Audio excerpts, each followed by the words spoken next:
Good morning friends सकार गुरुत्वपूर्ण खबर आपण मानक स्वागत मु जित फ्रेंड्स प्रत्येक दिन भली बहुत गुड़ी पछा पछा खबर सहित जहाँकि पीएम किसान कालिया योजना ठू आरंभ कर राशन कार्ड ई श्रम कार्ड बड़ बड़ घोषणा यह खबर भितर रही तेणु आपण मैंने 2 मिनिट अधिक समय दे ए वीडियो को निश्चित शेष पर्यंत देखंतु कारण आज वीडियो देखापी आपन को कौन न्यूज पेपर किंबा खबर कागज देखा पड़ोनी से चलतु भाई मैंने बेसी डेरी नक भिड नजर पकड़ा तेज नजर पकड़ा पूर्व जदि आम चैनल प्रथम आसी भिड देखुं तेज आम चैनल को सब्सक्राइब कर पाखे घंटी चिन्ह को दबाई ऑल नोटिफिकेशन को दबाई दिंतु कारण आम जिते बेले भी भिड छाड़ू आपण पाखे पहुँचब सर्वप्रथम नंबर 1 आसला पुणी समस्त रोगी पुणी एक बड़ खबर राष्ट्रीय राजधानी नवा दिल्ली में अखिल भारतीय आयुर्विज्ञान संस्थान AIIMS रे लागू हेब स्मार्ट कार्ड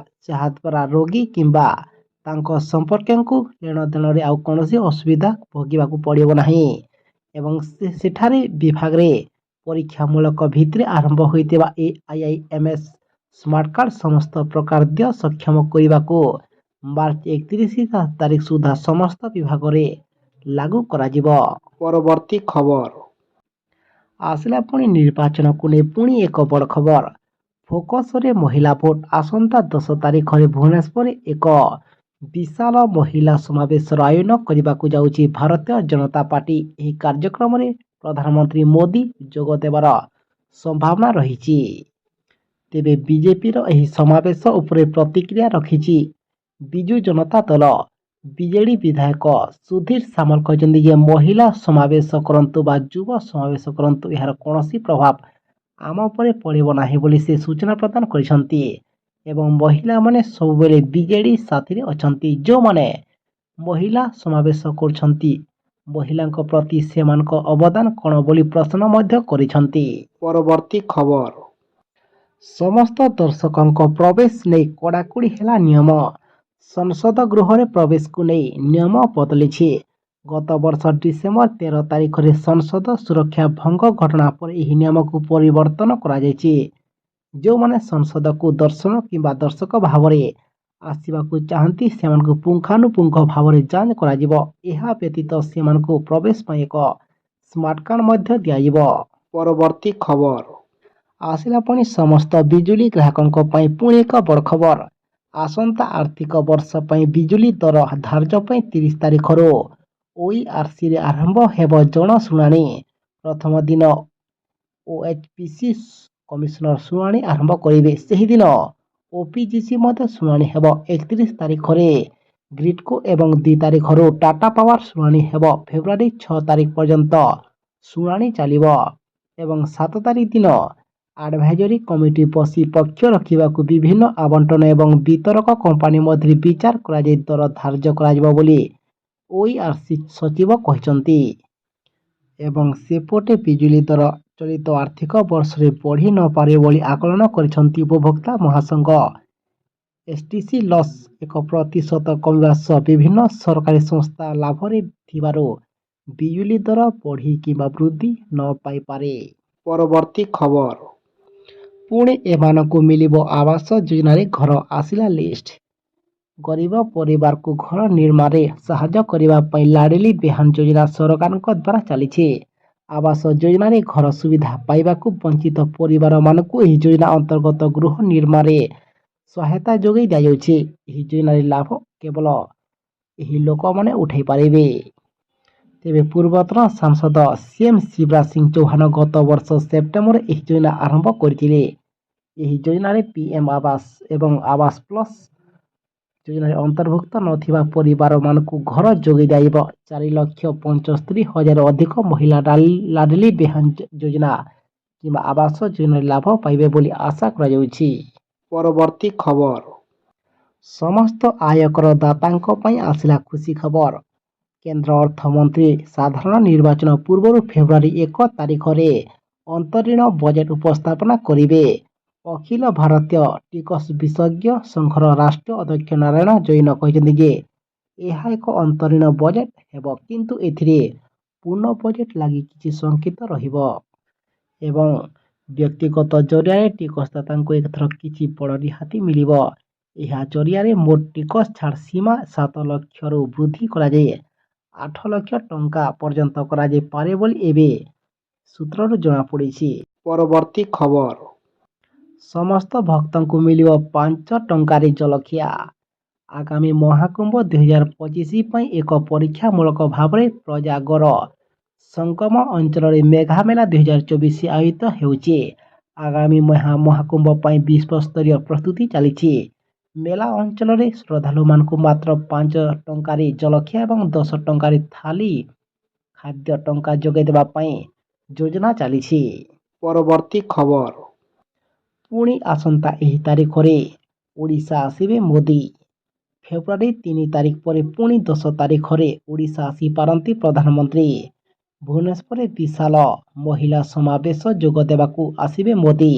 ରାଜଧାନୀରେ ହେବାକୁ ଥିବା ଏକ ବିଶାଳ ମହିଳା ସମାବେଶରେ ଏକାଠି ହେବେ 14ଟି ରାଜ୍ୟର 25,000ରୁ ଅଧିକ ମହିଳା। ଏନେଇ ସୂଚନା ଦେଇଛନ୍ତି ବିଜେପି ରାଜ୍ୟ ସଭାପତି ମନୋହର ଲାଲ ସାମଲ। ପରବର୍ତ୍ତୀ ଖବର, ଆସନ୍ତା ଏହି ତାରିଖରେ ପୁଣି ଓଡ଼ିଶାରେ ବର୍ଷାର ସମ୍ଭାବନା। ରାଜ୍ୟରେ ଜାରି ରହିଥିବା ଶୀତର ପ୍ରକୋପ ପାଇଁ ଜନଜୀବନ ଏକ ପ୍ରକାର ପ୍ରଭାବିତ ହୋଇଛି। ଏହା ସହ ଘନ କୁହୁଡ଼ି ଯୋଗୁଁ ଯାନବାହନ ଚଳାଚଳ ମଧ୍ୟ ବାଧାପ୍ରାପ୍ତ ହୋଇଛି। ତେବେ 2 ଦିନ ପରେ ରାଜ୍ୟରେ ଶୀତ କମିପାରେ ଏବଂ ଅଧିକାଂଶ ସ୍ଥାନରେ ରାତି ତାପମାତ୍ରା 2ରୁ 3 ଡିଗ୍ରୀ ବଢ଼ିଯିବ ବୋଲି ଭାରତୀୟ ପାଣିପାଗ ବିଭାଗ ପକ୍ଷରୁ ପୂର୍ବାନୁମାନ କରାଯାଇଛି। ଏବଂ ଆସନ୍ତା 1 ତାରିଖ ଏବଂ 2 ତାରିଖରେ ରାଜ୍ୟରେ ପୁଣି ଥରେ ବର୍ଷା ହୋଇପାରେ ବୋଲି ପାଣିପାଗ ବିଭାଗ ପୂର୍ବାନୁମାନ କରିଛି। ଆସନ୍ତା 1 ତାରିଖରେ ବାଲେଶ୍ୱର, ସୁନ୍ଦରଗଡ଼, କେନ୍ଦୁଝର ଏବଂ ମୟୂରଭଞ୍ଜରେ ସ୍ୱଳ୍ପ ବର୍ଷା ହୋଇପାରେ। ସେହିପରି 2 ତାରିଖରେ ବାଲେଶ୍ୱର, ଭଦ୍ରକ, କେନ୍ଦୁଝର ଏବଂ ମୟୂରଭଞ୍ଜରେ ମଧ୍ୟ କେତେକ ସ୍ଥାନରେ ହାଲୁକା ବର୍ଷା ହୋଇପାରେ। ପରବର୍ତ୍ତୀ ଖବର, ପୁଣି ସଡ଼କ ଦୁର୍ଘଟଣାକୁ ନେଇ ନବୀନଙ୍କ ବଡ଼ ନିଷ୍ପତ୍ତି। ଦୁର୍ଘଟଣା ଯୋଗୁଁ ରାସ୍ତାରେ ହେଉଥିବା ମୃତ୍ୟୁକୁ ରୋକିବା ପାଇଁ ସରକାର ଏକ ବଡ଼ ପଦକ୍ଷେପ ନେଉଛନ୍ତି। ସଡ଼କ ଦୁର୍ଘଟଣାରେ ଗୁରୁତର ଆହତ ହୋଇଥିବା ବ୍ୟକ୍ତିଙ୍କ ପାଖରେ ଉଚିତ ସମୟରେ ଚିକିତ୍ସା ସେବା ପହଞ୍ଚି ପାରୁନଥିବାରୁ ଅନେକ ଲୋକଙ୍କର ମୃତ୍ୟୁ ହେଉଛି। ତେଣୁ ସରକାର ଖୁବ୍ ଶୀଘ୍ର ଏଥିପାଇଁ ସ୍ଥାୟୀ ସମାଧାନର ବ୍ୟବସ୍ଥା କରିବାକୁ ଯାଉଛନ୍ତି, ଯାହାକି ପ୍ରାଥମିକ ଚିକିତ୍ସା ସହ ମାତ୍ର 10 ମିନିଟରେ ଦୁର୍ଘଟଣାସ୍ଥଳରେ ପହଞ୍ଚିବ ସରକାରୀ ଆମ୍ବୁଲାନ୍ସ। ସେଥିପାଇଁ ରାଜ୍ୟରେ ଆମ୍ବୁଲାନ୍ସ ସଂଖ୍ୟା ବୃଦ୍ଧି କରାଯାଉଛି। ଖୁବ୍ ଶୀଘ୍ର ରାଜ୍ୟରେ ଆଉ 1,200ଟି ଆମ୍ବୁଲାନ୍ସ ସେବା ଉପଲବ୍ଧ ହେବ ବୋଲି ରାଜ୍ୟ ସରକାର ଯୋଜନା କରିଛନ୍ତି। ପରବର୍ତ୍ତୀ ଖବର, ପୁଣି ଆସିଲା କର୍ମଚାରୀଙ୍କ ମହଙ୍ଗା ଭତ୍ତାକୁ ନେଇ ପୁଣି ଖୁସି ଖବର। କେନ୍ଦ୍ର କର୍ମଚାରୀଙ୍କ ପାଇଁ ଆସିଲା ଏବେ ଖୁସି ଖବର। କର୍ମଚାରୀଙ୍କ 18 ମାସର ବକେୟା ମହଙ୍ଗା ଭତ୍ତାଟିଏକୁ ନେଇ ଆସିଲା ଏବେ ବଡ଼ ଅପଡେଟ୍। ଖୁବ୍ ଶୀଘ୍ର କର୍ମଚାରୀ ଏବଂ ପେନ୍ସନଭୋଗୀ କିମ୍ବା ପେନ୍ସନଧାରୀଙ୍କୁ ଏହି ଭତ୍ତା ମିଳିପାରେ। 2020 ମସିହା ଜାନୁଆରୀ ମାସରୁ 2021 ମସିହା ଜୁନ୍ ମାସ ପର୍ଯ୍ୟନ୍ତ 18 ମାସର ଟିଏ ବକେୟା ରହିଛି। ଯଦି ଅର୍ଥ ମନ୍ତ୍ରାଳୟ ଏହି ନିଷ୍ପତ୍ତି ଗ୍ରହଣ କରେ ତେବେ କର୍ମଚାରୀଙ୍କ ବେତନ ବହୁ ମାତ୍ରାରେ ବୃଦ୍ଧି ହେବାର ସମ୍ଭାବନା ରହିଛି। ପରବର୍ତ୍ତୀ ଖବର, ସମସ୍ତ ଗରିବ ଶ୍ରମିକଙ୍କ ପାଇଁ ସରକାରଙ୍କ ବଡ଼ ନିଷ୍ପତ୍ତି। ଦେଶର ନାଗରିକଙ୍କ ପାଇଁ କେନ୍ଦ୍ର ଏବଂ ରାଜ୍ୟ ସରକାର ଅନେକ ଯୋଜନା ଘୋଷଣା କରିଛନ୍ତି। ତଥାପି ଏହି ଯୋଜନାଗୁଡ଼ିକ ବିଷୟରେ ସଠିକ ଏବଂ ସମ୍ପୂର୍ଣ୍ଣ ସୂଚନା ପାଇବା ଅନ୍ୟ ପ୍ରତ୍ୟେକ ବ୍ୟକ୍ତିଙ୍କ ପାଇଁ ଏକ କଷ୍ଟକର କାର୍ଯ୍ୟ। ତେବେ ଗୁଗଲରେ ଯେକୌଣସି ସ୍କିମ୍ ଖୋଜିବା ଉଚିତ କିମ୍ବା ସହିତ ଅନେକ ପ୍ରକାରର ୱେବସାଇଟ୍ ସ୍କିମ୍ ବିଷୟରେ ସୂଚନା ପ୍ରଦାନ କରିଥାଏ। ତଥାପି ସୂଚନା ସଠିକ ଭାବରେ କିମ୍ବା ସଠିକ ସମୟରେ ଏକ ପ୍ରଶ୍ନ ମନରେ ରହିଥାଏ। ଯଦି ଏହା ମଧ୍ୟ ଆପଣଙ୍କ ସହିତ ଘଟେ ତେବେ ଏହି ପ୍ରବନ୍ଧଟି ଆପଣଙ୍କ ପାଇଁ ଉପଯୋଗୀ ସୂଚନା ଦେବାକୁ ଯାଉଛି। ଆପଣ ଜାଣିଛନ୍ତି କି ଏହି ଯୋଜନାଗୁଡ଼ିକ ଯାଞ୍ଚ କରିବା ପାଇଁ ଭାରତ ସରକାର ଏକ ସ୍ୱତନ୍ତ୍ର ସୁବିଧା ପ୍ରଦାନ କରୁଛନ୍ତି। ଆପଣ ଗୋଟିଏ ପୋର୍ଟାଲକୁ କେନ୍ଦ୍ର ଏବଂ ରାଜ୍ୟ ସରକାରଙ୍କ ଦ୍ୱାରା ପରିଚାଳିତ ଯୋଜନାଗୁଡ଼ିକ ବିଷୟରେ ସୂଚନା ପାଇପାରିବେ, ଯାହାକି www.myscheme.gov.in ରେ ଆପଣମାନେ ଏଥିରେ ସମସ୍ତ ସ୍କିମ୍ ବିଷୟରେ ଜାଣିପାରିବେ। ପରବର୍ତ୍ତୀ ଖବର, ଏଥର 2,000 ଟଙ୍କା ନୁହେଁ, ଚାଷୀଙ୍କୁ ମିଳିବ 3,000 ଟଙ୍କା। କୃଷକମାନଙ୍କୁ ଆର୍ଥିକ ଦୃଷ୍ଟିରୁ ସକ୍ଷମ କରିବା ପାଇଁ କେନ୍ଦ୍ର ସରକାରଙ୍କ ଦ୍ୱାରା ପ୍ରଧାନମନ୍ତ୍ରୀ କିଷାନ ଯୋଜନା ଚାଲିଛି। ଏହା ଅଧୀନରେ କୃଷକମାନଙ୍କୁ ବାର୍ଷିକ 6,000 ଟଙ୍କା ଦିଆଯାଏ। ଏ ଟଙ୍କା ପ୍ରତି 4 ମାସରେ କିସ୍ତି ଭାବରେ ଦିଆଯାଏ, ଅର୍ଥାତ୍ ପ୍ରତି 4 ମାସରେ 2,000 ଟଙ୍କା ଲେଖାଏଁ ଦିଆଯାଏ।